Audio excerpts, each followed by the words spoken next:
Yeah. Fun times. Yeah. All right. I need some help because I don't know how to deal with my husband's outburst last night or even how to process it. We've been married 20 years.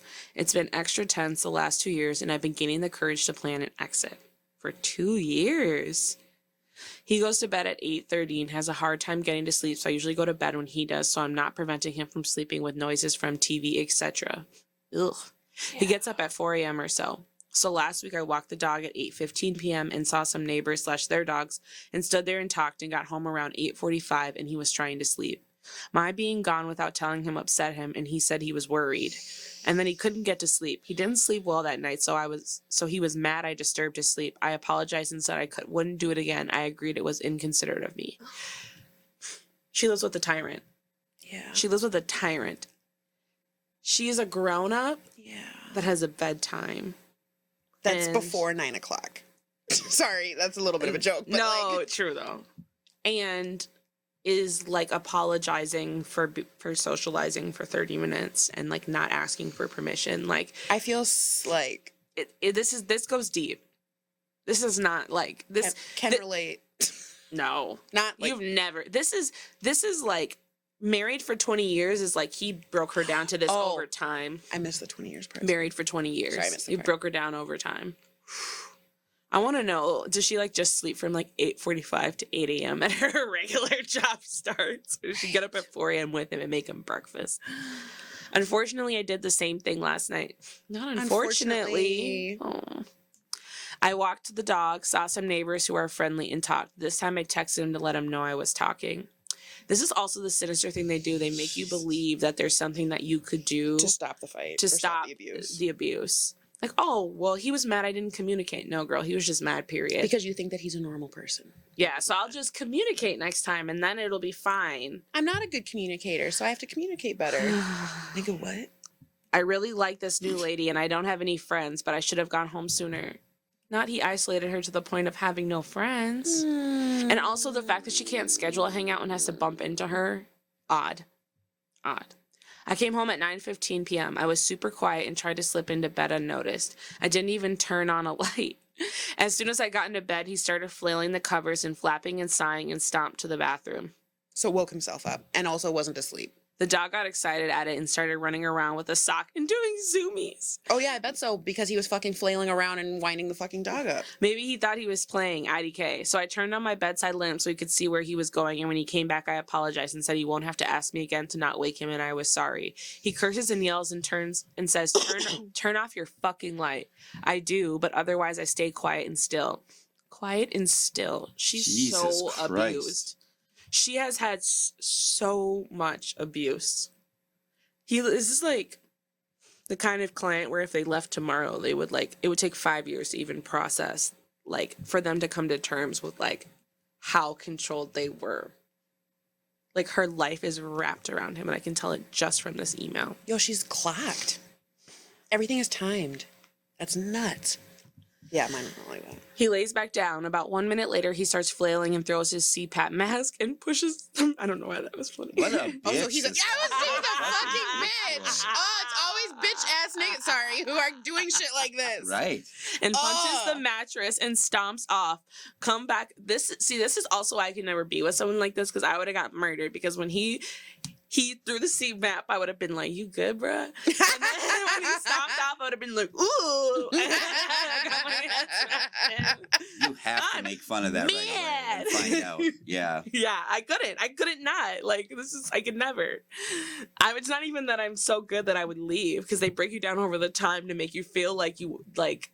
Well, the fucked up part is when you're in a shorter one that's like escalates like this, you're like, you push back and then you still end up fucking like crying in bed, even if you fucking push back.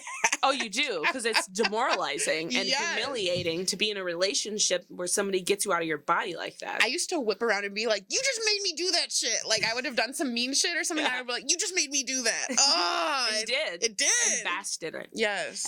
You know why you're really crying? Because deep down you knew you gave that motherfucking ammo. Yes. Motherfucker ammo. Yes. And then on top of giving them ammo, you're now questioning if the narrative they've been saying about you is right, which is that you're also the problem. Yes. They like, so you have poke to stay. You flip out, and then they're like, see? This is why I act crazy, because you're crazy. And then they're like, if you just worked on you, it would be better. Yes. Sinister. I'm angry again. So he just CPAP. I have to read this again. About 1 minute later, he starts flailing and throws his CPAP mask and punches the mattress and stomps off. She doesn't know that she hates him, but saying that your man is flailing is, is disrespectful. Flailing and pouting. And you hate that man. She just doesn't know it yet. Wait, she didn't follow him, so he comes back a few minutes later. Lots of sighs and groans. Again lays down. I try not to move, and then I hear him get mad and throw off covers again and punches multiple times, throws CPAP mask behind his nightstand. Dog is scared. I'm terrified. I stay quiet and still. Intimidating. This is like a only tactic. the animals are know to be afraid of him, but also, can I just say, he put his mask back on and then took it off to throw it. I'm sorry. I just like and like most people be like, he was so mad. No, he wasn't mad at all. He just had to let her know. He had to let her know that she fucked up so bad. You know what she probably has to hear all night in bed is just like, you fucking bitch, you fucking I would smother them. I'd be like this, like smother him in his fucking sleep. He sits in the living room and pouts and watches TV. I get up and sit with him on the couch. He says he's so mad he'll be up for hours to calm down. I say, why don't you come into bed and I'll rub your back softly while you go to sleep. Can I leave now? He says I should offer to do that at night anyway to help him, and then tells me how awful work is going to be this week. I apologize again. I'm trying to diffuse the situation, but I can't even look at him. We watch TV for an hour and then go back to bed. I can't imagine touching him at all, so I don't offer to rub his back. We go to sleep. I can't sleep and mentally take an inventory for a go bag and think about leaving him. I lay there trying to understand if this is intimidation or abuse or if I'm overreacting. I'm confused. I'm worried the abuse could start to become physical, but then I think I'm being dramatic because he didn't directly threaten me. He did, though. He literally threw shit. It's intimidation. It doesn't matter. Like, the animal is scared. I'm sorry. I just like... When you're saying quiet and still. Thank you. You beat me to it. Quiet and still.